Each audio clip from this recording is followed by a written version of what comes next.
Hello everyone, and welcome to episode 8 of the Six-Sided Podcast.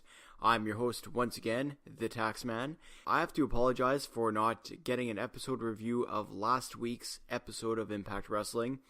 It's very difficult to record a podcast when you have showings at your house and there's realtors and viewers coming in and out and you kind of lose track of everything, so I apologize for that one.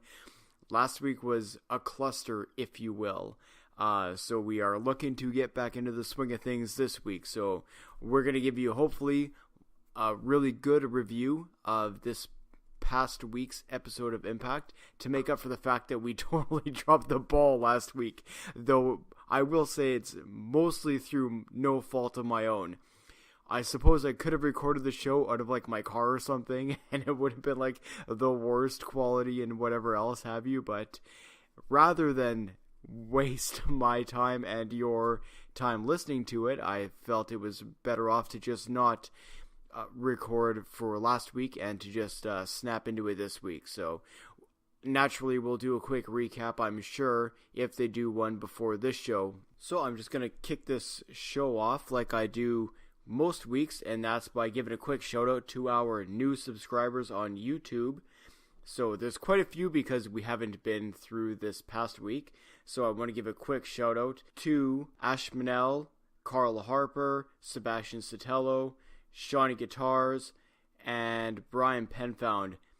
Again, if you subscribe to us on the YouTube page and you're not a private account, I see it, I give you a shout out on the next week's episode of Impact Wrestling. And if you are a private account user and you want to shout out anyways, like our good friend Anafo Moralo, then you can shoot me a direct message and I will be sure to get you your shout out on the following week's Impact Wrestling review. And just while we're on the subject, I'm going to quickly plug the rest of our social media. You can also follow us on Twitter at @6_podcast, and you can get a hold of us sixsidepod@gmail.com, and again I'll be going over those at the end of this show this week. So normally, if you're familiar with the format of the show, I would jump into my 4 thoughts on Impact Wrestling.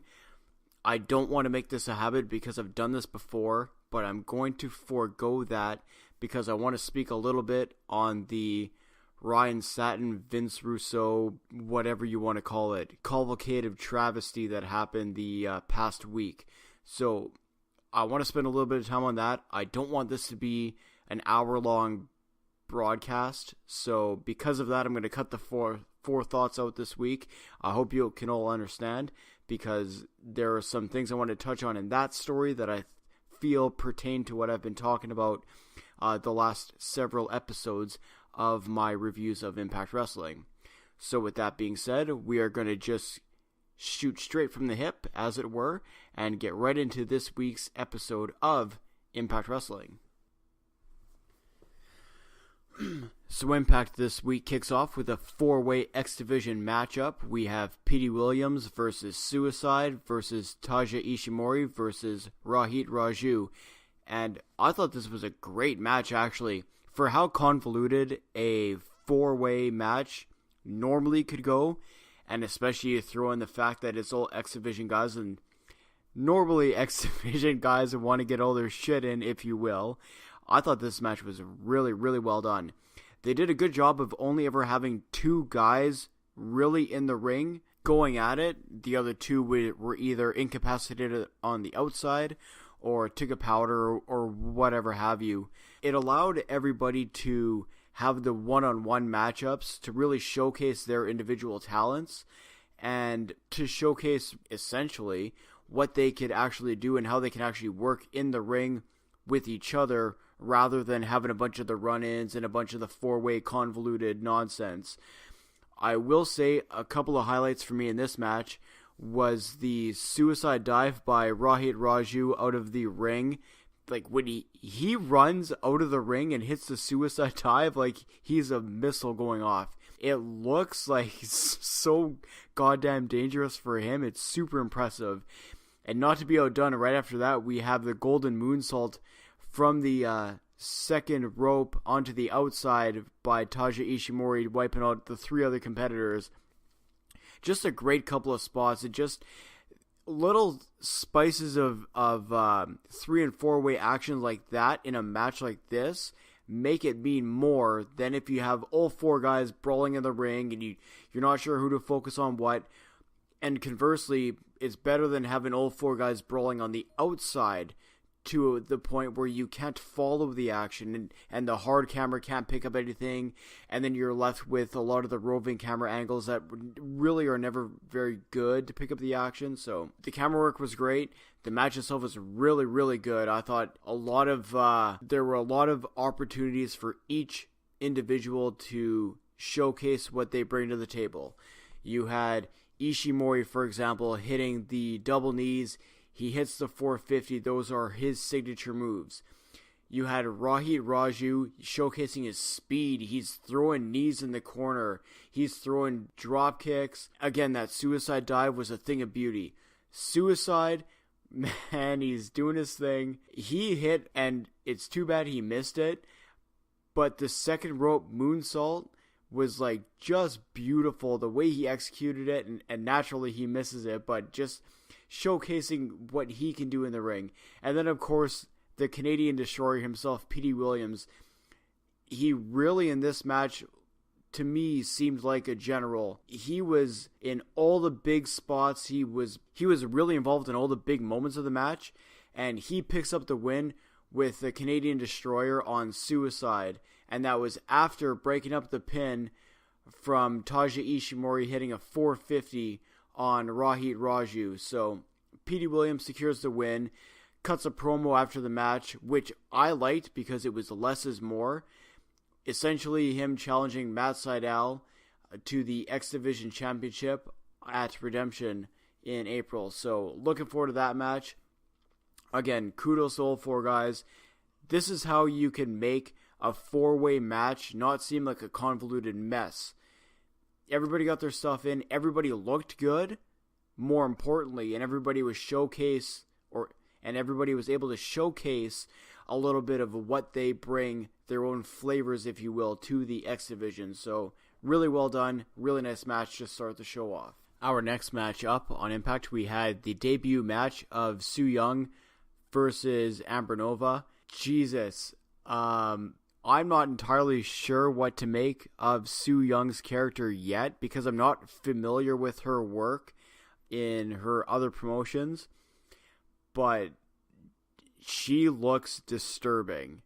And the fact that, and I will say for as much as everybody criticizes Josh Matthews and Sanjay and whatever for their commentary, they put that fact over big time in this match. She looks like there is something like wrong with her, and not in the same way that OVE and Sami Callihan and whatever, that I'm talking like there is something fundamentally different about the way that she moves, the way that she acts and reacts in the ring. Like I said, I'm not familiar with her other work, and just watching her, like, this was a squash match. Basically, she just blew Amber Nova up, and she hit her signature move, the panic switch for the win, and it was like after the win, just the way that she looks is like there are things wrong with this woman, but in such a good way that you could build a big story around her. And you're looking around the Knockouts division now. Now you have her, you have Rosemary, you have Allie, you have Sienna when she returns from injury, you have Casey Spinelli. Things are looking real good for that division if they book it properly and give them, and my goodness, I'm forgetting Ty Valkyrie and all of this as well.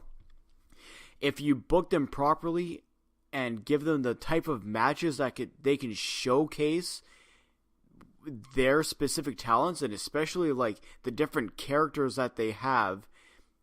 Case in point right here.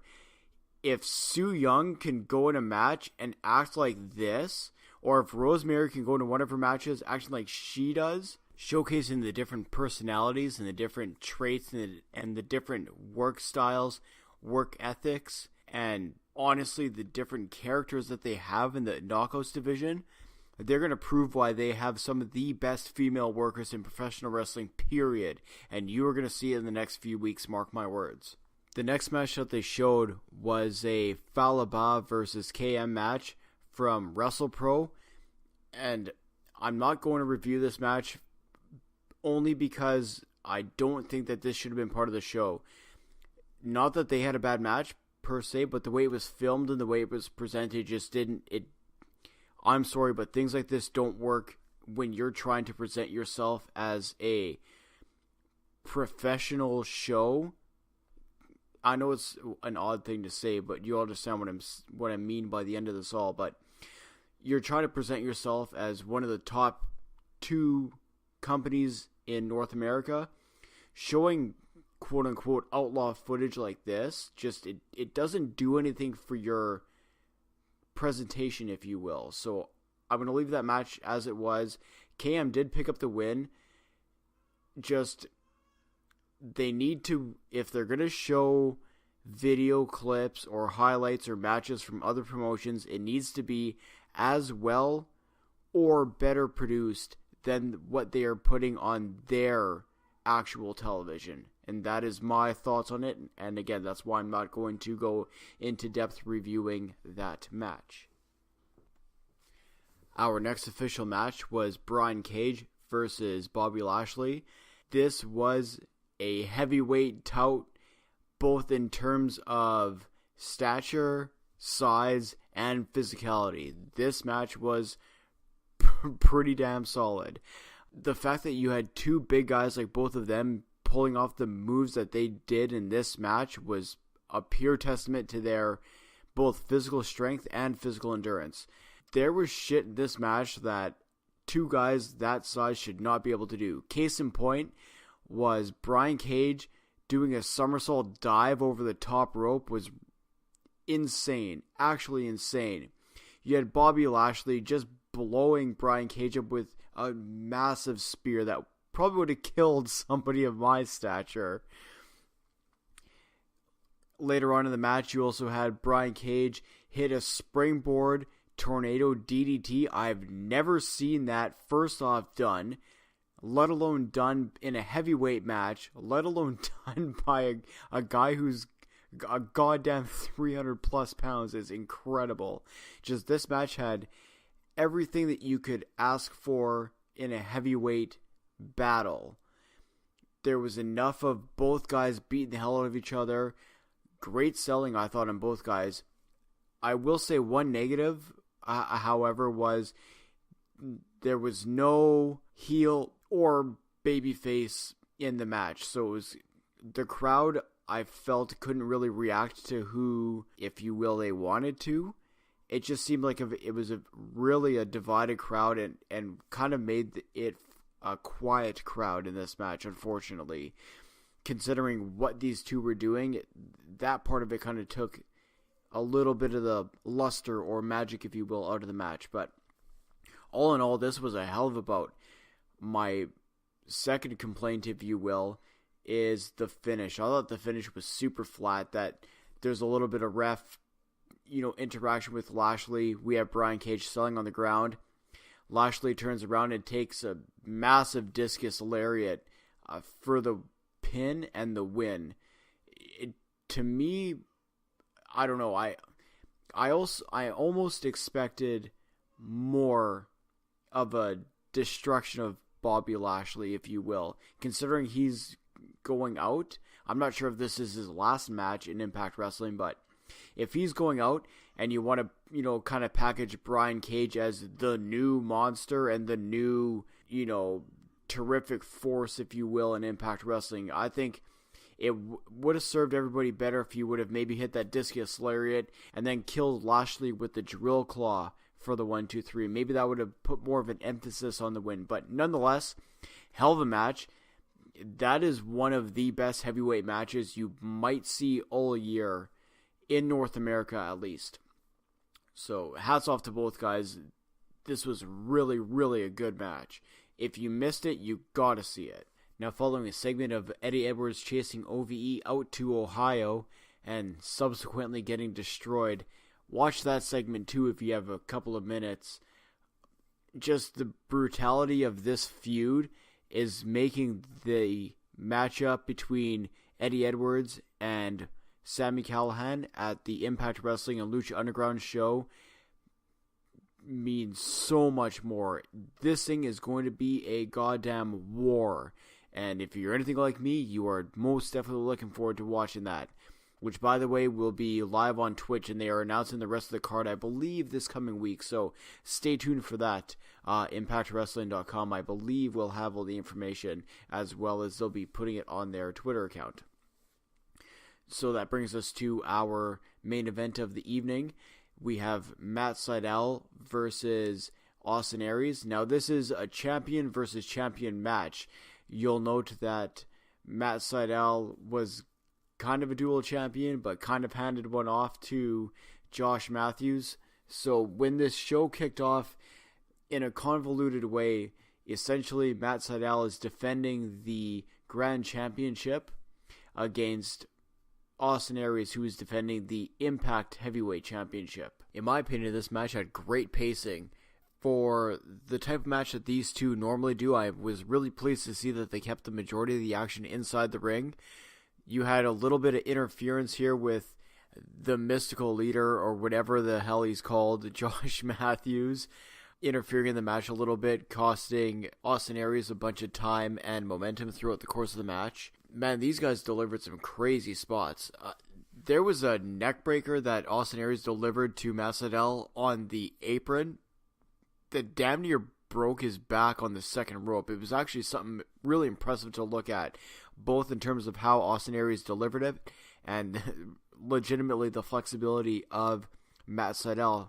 This match had a little bit of everything, a little bit of hard hitting, a little bit of the Japanese mat work, a little bit of the high flying stuff, and a lot of psychology, which to me, again, for the fact that these two normally just go fast paced, no selling, just balls out.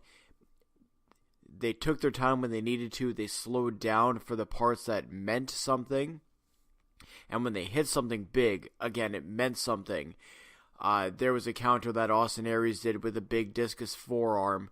And then both guys are down and they're taking their time and they're selling and they're showing, the effects of these big moves instead of normally two guys like this, you'll see a big move and they pop up right away and they hit some other ridiculous move, which, kind of kills your disbelief in the match, if you will. But all in all, this was a really good match. You had Petey Williams come out towards the end to prevent any more interference from Josh Matthews in Matt Sydal's corner, naturally. And we had Austin Aries end up finishing the match with a wicked running drop kick when Matt Sydal was in the corner, and then that beautiful brain buster, he just kills him, drops him right in his head. It's really a thing of beauty. And once again, a finisher is a finish, and we get a good one here. Austin Aries collecting belts, as it were, and he collects the Grand Championship to add to his impressive resume that he has going. So he heads into Redemption with his match against Alberto El Patron. And then we have Petey Williams heading into Redemption with his match against Matt Sydal. So I think both of those matches in a stacked card itself should stand out if they book them the right way and if they work properly, quote unquote, in each respective style of match. So all in all, I will say that this Impact Wrestling episode was miles above, well improved from the previous one that I had reviewed. You furthered enough storylines without rehashing or trying to recreate or touching on the several other ones that are going on at the same time, and that's what I've been worried about them doing. So it was nice to see them, letting the Congo Kong and Abyss match kind of, or feud, if you will, lay low a little bit. They let the they let a lot of the other storylines kind of simmer and not be so prominent in this episode, and I think that was a way to go in this one. So looking forward to where they go next week, and I'm really looking forward to in their next few weeks build leading up to Redemption. I think this could be a hell of a pay-per-view. Again, I'm really curious to see how they book the matches for the pay-per-view. I really hope that they allow the disciplines of the title holders in the championship matches to dictate the pace and terms of the match that they're in. In a pay-per-view, you want to see the high flyers fly, you want to see the heavyweights brawl, and you want to see essentially your champions fight, wrestle, and act like champions. And that's what I hope they build towards and then deliver at Redemption later this month in April. Alright, so I said I wanted to touch on the Ryan Satin, Vince Russo nonsense from the other week, and that's true. So if, in case you missed it, Ryan Satin and Vince Russo got into it over Twitter, which essentially cost Vince Russo his spot on Podcast One. He had a couple of shows on there, which were all subsequently pulled. At least for him, he's found a different hosting site, but essentially you had Ryan Satin cost Vince Russo his job, for lack of a better term.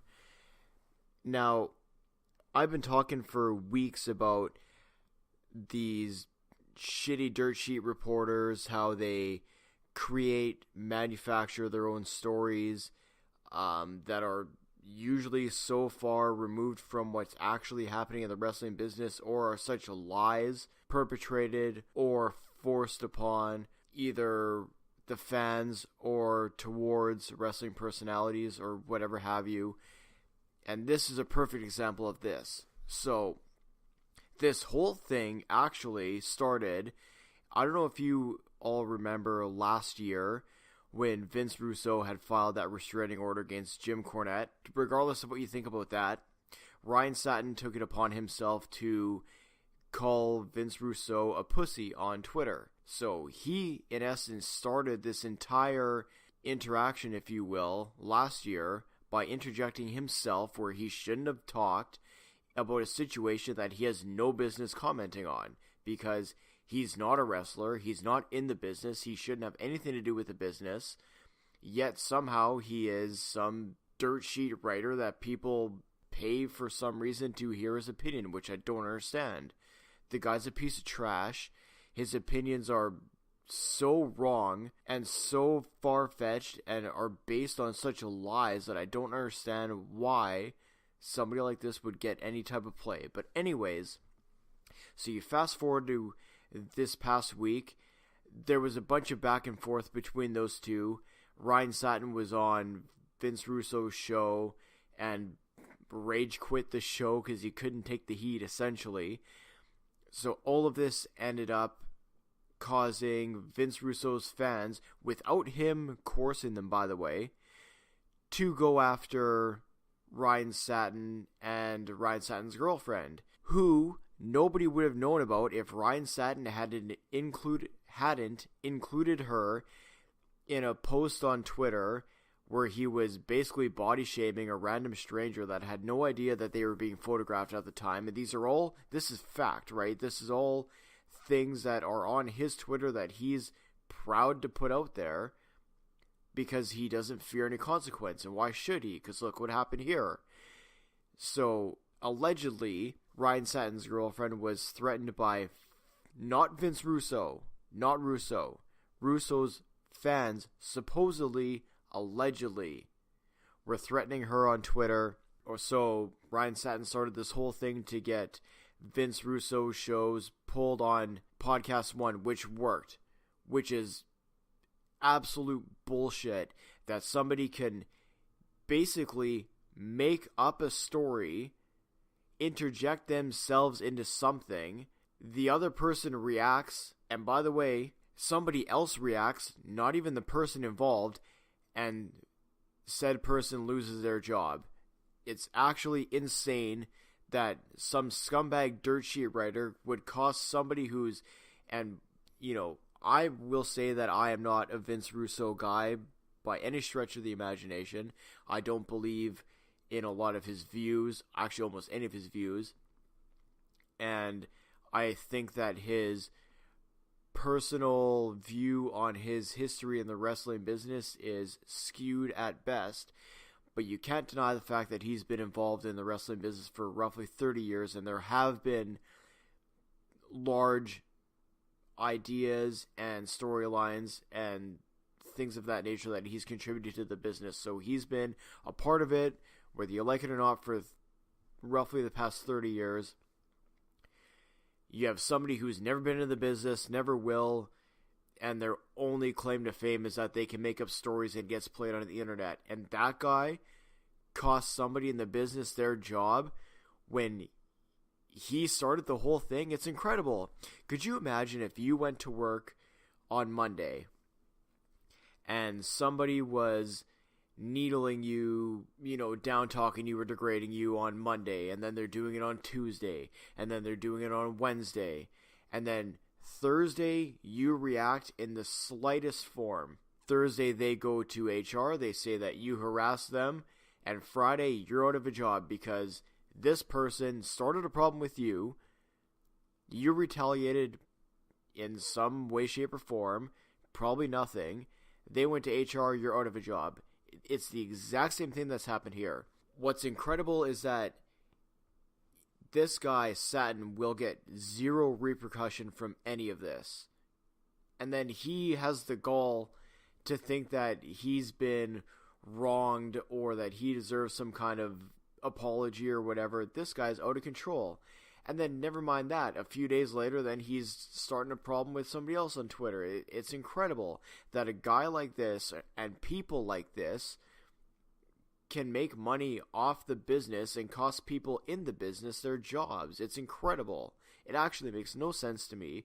Podcast 1 was completely off the mark on this one for dropping Russo and his shows.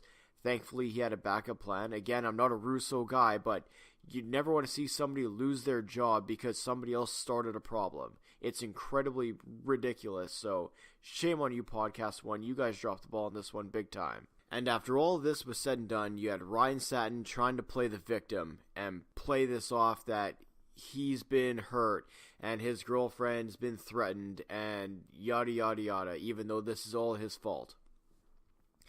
Well, the fact is that there is a very easy way for all of this to go away. And there is one thing that Ryan Satin can do, and this is something that we are all taught as children. And the one thing that Ryan Satin can do to make this all go away is to apologize.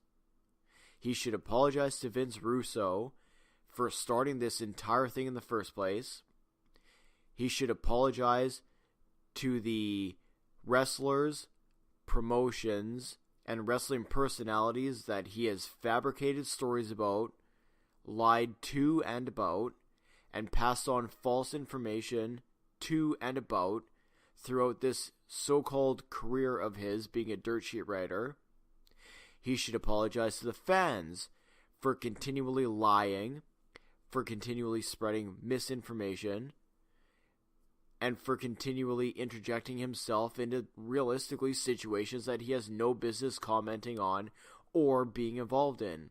Fourthly, he should apologize to his girlfriend because if he never put her name out there involved in that Twitter photo where he was degrading an unknowing fan at some sort of, I don't know if it was a concert or whatever, but he put her into this whole lexicon. It's his fault that people knew who she were. So he should apologize to his girlfriend for getting her involved. It's his fault. And then the fifth thing he can do is leave the wrestling business alone. The wrestling business is better off without pieces of human trash like you. Just because you're the failed product of your parents' sexual encounter doesn't mean that you should have any bearing whatsoever in the wrestling community. You should have any thoughts on the wrestling community or product or promotion. Do us a favor, just leave. Close your website, take a hike, kick rocks, any expletive you want to throw in there, go ahead. But you need to get out and stay out. The wrestling community is better off without people like you. Get out. Alright, so before we get out here for this evening, I just want to give a quick plug to our social media. So, first off, like, subscribe, hit us on YouTube, youtube.com. Use that wonderful YouTube search bar, type in Six Sided Podcast. You'll see us come up. Do us a favor, go through our whole library. Check out the 7 previous episodes to this one. Immerse yourself in what we're doing here and comment, like, subscribe, join the community. Let's have some fun with this thing. You can also find us on Twitter at 6_podcast. Again, give us a follow on there. Shoot us a message. We love to interact. You can also email us, sixsidepod@gmail.com.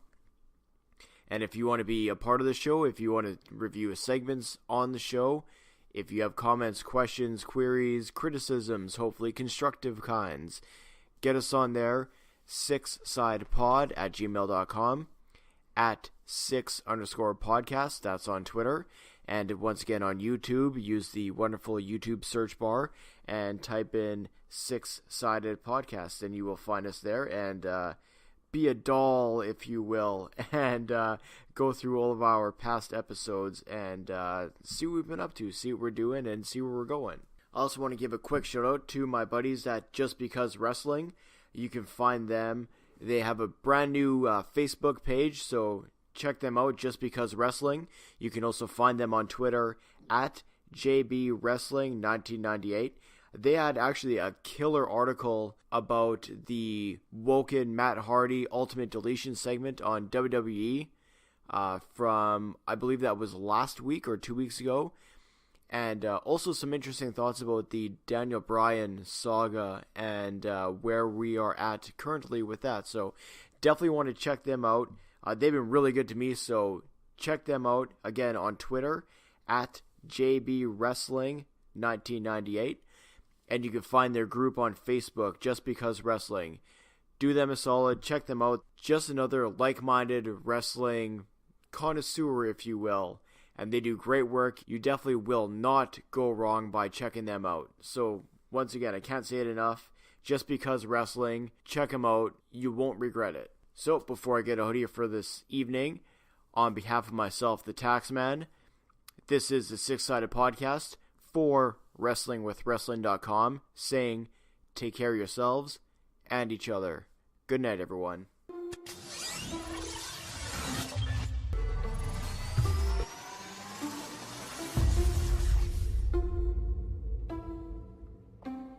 The following announcement has been paid for by the Six Sided Podcast in association with WrestlingWithWrestling.com. For a while now, we've been talking about this secret show. Boom! And it's time. The easy thing to do is to rip on Impact Wrestling for things they've done wrong. The fact is, it's easy to rip on any professional wrestling company for the things they've done wrong. What's a lot harder to do is to talk about things they've done right. And the fact of the matter is, there's a lot of things that Impact Wrestling has done right. We're going to talk about those.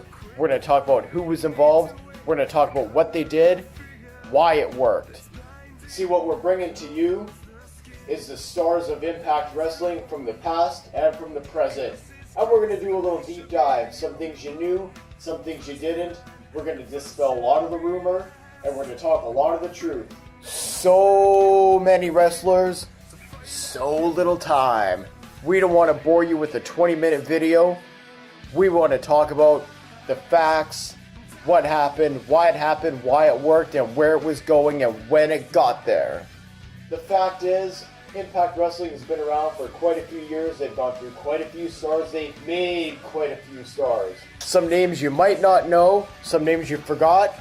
We're going to take a step back in time, back to the past, and a little Eli Drake up to the present. A lot of the hottest angles in professional wrestling history happened in Impact Wrestling, and we are going to get to the bottom of how they started, where they went, who was involved, most importantly, what happened.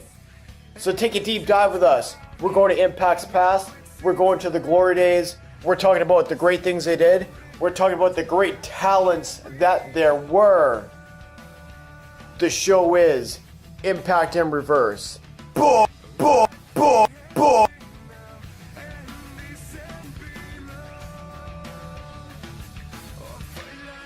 Boom.